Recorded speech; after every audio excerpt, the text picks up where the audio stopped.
नमस्कार दोस्तों, कैसे हैं आप सब लोग। आशा करता हूँ अच्छे होंगे। रीजनिंग अपने आप में एक बहुत बड़ा सिलेबस है रीजनिंग का। तो मैंने सोचा कि रीजनिंग को हम स्टार्ट कर देते हैं। और क्योंकि कोई भी एग्ज़ाम हो उसमें रीजनिंग हर एग्ज़ाम में पूछी जाती है, किसी में 50%, किसी में 40%। जो मैथ होता है, मैथ में भी रीजनिंग आती है। तो मैथ दरअसल रीजनिंग को जो है हम 3 भागों में बांटते हैं। रीजनिंग 3 प्रकार की होती है। एक होती है वर्बल रीजनिंग, भाषिक तर्क शक्ति। एक होती है लॉजिकल रीजनिंग, लॉजिकल तार्किक रीजनिंग। और एक होती है अभाषिक तर्क शक्ति अर्थात नॉन वर्बल रीजनिंग। एक भाग, दूसरा भाग और ये वाला भाग बनाया हमने तीसरा। रीजनिंग को 3 भागों में बांटकर पढ़ते हैं। वर्बल रीजनिंग के अंतर्गत कौन कौन से टॉपिक आते हैं वो सभी को मैंने यहाँ पे लिखा है।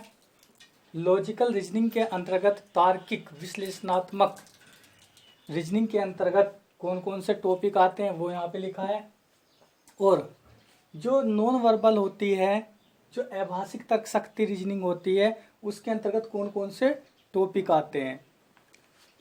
यूपीएसआई की वैकेंसी आने वाली है जिसमें रीजनिंग का बहुत बड़ा महत्वपूर्ण रोल है, या कोई भी एग्जाम हो उसमें भी। तो ये जितने भी टॉपिक लिखे हैं यूपीएसआई के एग्जाम को देखते हुए लिखे गए हैं, क्योंकि यूपीएसआई की जो रीजनिंग है जो उसके अंतर्गत आती है वो किसी भी एग्जाम में नहीं आती है, क्योंकि उसमें लगभग सभी अध्यायों से प्रश्न उठाए जाते हैं। अगर हम बात करें वर्बल रीजनिंग की, भाषिक तर्क शक्ति की, तो सबसे पहला इसमें टॉपिक है पासा, जिसे हम डाइस बोलते हैं। इसके अंतर्गत 5 से 6 प्रश्न आते हैं। इसके अंतर्गत लगभग 5 से 6 प्रश्न आते हैं कि पासे का प्रसार बताओ, पासे की पहचान करना। ठीक है, तो अलग अलग तरह के प्रश्न पूछे जाते हैं, 5-6 प्रकार के। इसके बाद फिर घड़ी आता है। घड़ी से प्रश्न पूछे जाते हैं। वाटर इमेज टाइम पूछा जाता है, जल प्रतिबिंब समय पूछा जाता है, दर्पण प्रतिबिंब समय पूछा जाता है। या फिर पूछा जाता है कि एक प्रश्न आता है इसमें कि एक सभागार की दीवार पर 350 या 400 घड़ी लगी हुई हैं और उनके सामने एक दर्पण लगा हुआ है। तो उसमें देखने पर क्या होता है, प्रतिबिंब समय ये होगा तो वास्तविक समय बताना है, या वास्तविक समय दिया होगा। तो इस तरह के प्रश्न दिए गए हैं घड़ी में, तो हमें घड़ी को क्लियर करना है। कैलेंडर में भी जितने प्रश्न बनते हैं हम सबको सोल्व करेंगे। दिशा परीक्षण आता है, रक्त संबंध से प्रश्न पूछा जाता है, ब्लड रिलेशन। ठीक है, हम इन सभी टॉपिकों पर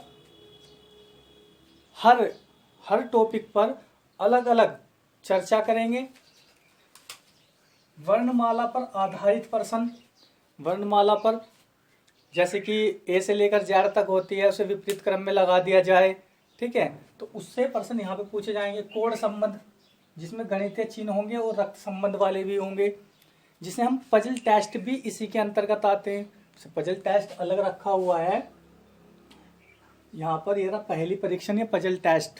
ठीक है, यहाँ पर जिसके भी जितने भी पजल टेस्ट बनेंगे, पजल के क्वेश्चन बनेंगे, उन साथ के साथ भी करेंगे। और फिर एक अलग से टॉपिक लिया है पजल का, क्योंकि कोई भी एग्जाम आ रहा है यूपी SSSC द्वारा, उनमें सब में क्या पूछा जाता है, पजल का एक नए क्वेश्चन पूछा जाता है।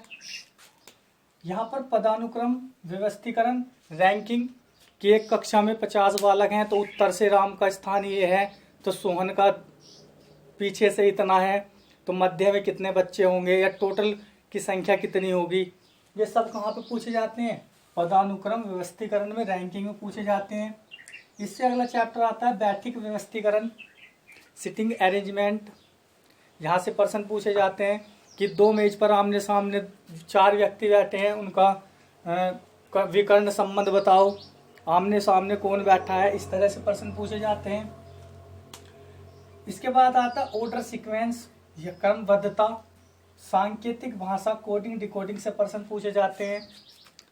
कोडिंग डिकोडिंग को आप सब जानते हैं। सादृश्यता एनालॉजी से प्रश्न पूछे जाते हैं, सादृश्यता, ठीक है। वर्गीकरण क्लासिफिकेशन से भी प्रश्न आते हैं। और ये वाला टॉपिक बहुत ज़्यादा महत्वपूर्ण रहता है, घन घनाभ। इसका पता नहीं चलता है, किसी भी एग्जाम में आ जाता है घन घनाभ। ये 2013 उत्तर प्रदेश पुलिस में भी पूछा गया था, यूपीएसआई में भी पूछा गया है, वो ये कहीं भी पूछ लिया जाता है, इसका कोई पता नहीं चलता, हर एग्जाम में पूछा जाता है। कभी पूछ लेते हैं फिर कभी नहीं। फिर आ जाती है श्रृंखलाएं, जैसे गणित की श्रृंखला आ जाती है, वर्णमाला श्रृंखला, या एक मिश्रित श्रृंखला भी दे देते हैं जिसमें गणित भी होती है और वर्णमाला भी होती है, एक सीरीज आती है, ठीक है। तो वहां से प्रश्न पूछे जाते हैं यहाँ पर। फिर मशीनी इनपुट, आउटपुट इनपुट बोलते हैं जिसे, आउटपुट इनपुट, जो 16 नंबर का चैप्टर है आउटपुट इनपुट, मशीनी इनपुट। तो यहाँ से प्रश्न यूपीएसआई में स्पेशल पूछा जाता है, यहाँ पर मशीनी इनपुट आउटपुट में। तो हम इस चैप्टर को भी बहुत अच्छे से करेंगे। आरव्यू मैट्रिक्स ना, ये जो यहाँ पे मैंने चैप्टर लिखे हैं ये सभी एग्जामों को देखते हुए लिखे गए हैं, लेकिन यूपीएसआई स्पेशल, ठीक है। पहली परीक्षण असमानताओं की जांच, इनक्वालिटी, यहाँ से प्रश्न 100% पूछा जाता है। इस टॉपिक को हम क्लियर करेंगे। असमानताओं की जांच करना, तार्किक आरेख, वेन डायग्राम जो होते हैं, कहाँ पे है तार्किक आरेख, लॉजिकल डायग्राम, है ना, कहाँ पे पूछे जाते हैं, ये भी वर्बल रीजनिंग के अंतर्गत आता है। अंग्रेजी वर्णमाला में लुप्त अक्षरों वाली श्रृंखलाओं को ज्ञात करना, इसमें क्या होता है, अंग्रेजी वर्णमाला में लुप्त अक्षरों की संख्या भी दे देता है, इसमें नंबरिंग की भी दे देता है ना, गणितीय वाली, तो यहाँ पे आता है। दूसरा आता है हमारा लॉजिकल रीजनिंग, तार्किक एवं विश्लेषणात्मक रीजनिंग या तर्क शक्ति परीक्षण। इसमें न्याय निगमन चैप्टर पूछा जाता है, जिसमें कहते हैं सिलोजिज्म, कथन एवं तर्क, स्टेटमेंट और आर्ग्यूमेंट से प्रश्न पूछे जाता है। इन्हें करने का क्या तरीका है ना, कोई गोल बना के करता है, कोई कैसे करता है, लेकिन हमारा तरीका कुछ अलग होगा और हम इस रीजनिंग को, लॉजिकल रीजनिंग को बहुत आसानी से सोल्व कर पाएंगे। कथन एवं निष्कर्ष, कथन एवं पूर्व धारणाएं। फिर आता है सांख्यिकी तथा समंककों की व्याख्या, इसके अंतर्गत पाई चार्ट देखने को मिलता है, सारणियां देखने को मिलती है और एक वक्र देखने को मिलता है, इस प्रकार की रीजनिंग के अंतर्गत। तो यहाँ से लॉजिकल रीजनिंग से तो प्रश्न आना निश्चित है ही, तय है, कोई सा भी एग्जाम हो यहाँ से प्रश्न पूछा जाता है। अगर हम बात करें अभाषिक तर्क शक्ति की, नॉन वर्बल रीजनिंग, इसमें आकृति की गणना करना सिखाया जाता है, पूछा जाता है। आकृति को पूर्ण करना, इसमें आकृति दी जाती है और उस आकृति को हमें पूर्ण करना होता है। छिपी हुई आकृति को ज्ञात करना, दर्पण आकृति और जल आकृति, है ना, जो प्रतिबिंब होते हैं उन्हें जोड़कर देखना होता है। कागज को मोड़ना और काटना सीखना है और वर्ग को पूरा करना। टोटल वर्बल रीजनिंग के 21 टॉपिक हैं और 5 टॉपिक तर्क शक्ति, कौन सी वाली के, जो लॉजिकल है, तार्किक है। तो 21 और 25 26 तो हो गए हैं हमारे इन दोनों के, और प्लस 6 टॉपिक हो गए हैं नॉन वर्बल के, तो टोटल हो जाते हैं हमारे 32 टॉपिक। कितने? 32 टॉपिक। और हमें 32 टॉपिकों को कंप्लीट करना है। जैसा कि आप लोग सुन रहे हैं कि उत्तर प्रदेश में 1 साल तक कोई भी भर्ती नहीं आएगी, है ना, लेकिन ऐसा नहीं है, भर्तियां जरूर आएंगी, थोड़ा समय जरूर लगेगा, लेकिन जब हमें समय मिल रहा है तो हम अपने इस कोर्स को कंप्लीट कर लेना चाहिए और वैकेंसी आने पर हम बस रिवीजन में लगे। तो इसे चीज़ को देखते हुए मैंने यहाँ पर रीजनिंग का सारे टॉपिकों को लिखा है। लेकिन अब जैसे कि घड़ी के अंदर कितने प्रकार के क्वेश्चन है, पासे के अंदर कौन कौन से पर्सन है, बैठक व्यवस्थीकरण सिटिंग अरेंजमेंट के अंदर कौन कौन से पर्सन आते हैं, या कौन कौन से प्रश्न पूछे जाते हैं, अगर आप उन सभी को देखना चाहते हैं तो इस वीडियो के डिस्क्रिप्शन में मैंने टेलीग्राम का लिंक दिया है, जिससे आप टेलीग्राम से जुड़ सकते हैं और वहाँ पर सिलेबस का फुल एनालिसिस देख सकते हैं, कर सकते हैं, ठीक है, अपने आप से।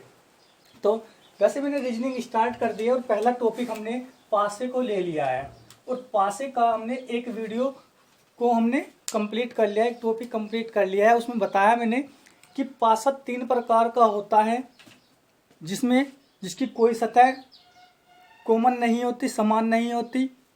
फिर वो हमने कंप्लीट कर लिया है और उसके बाद जो दूसरा वीडियो आ जाएगा या मतलब मिलेगा आपको, वो मिलेगा जिसकी एक सतह समान होती है, ठीक है। फिर मिलेगा 2 सतह समान वालों की, फिर उसके बाद विस्तार। तो सभी पर एक एक वीडियो मिलेगी और जल्द ही पासा हमारा समाप्त हो जाएगा। तो आप और जितने भी आपको मैं यहाँ पे टॉपिक करा रहा हूँ उसका जो उससे संबंधित पर्सनों की जो एक पर्सनल सेट होगा वो आपको टेलीग्राम चैनल पर मिलेगा। तो आप जो है टेलीग्राम चैनल को ज्वाइन कर लीजिए जो वीडियो के डिस्क्रिप्शन में है। धन्यवाद।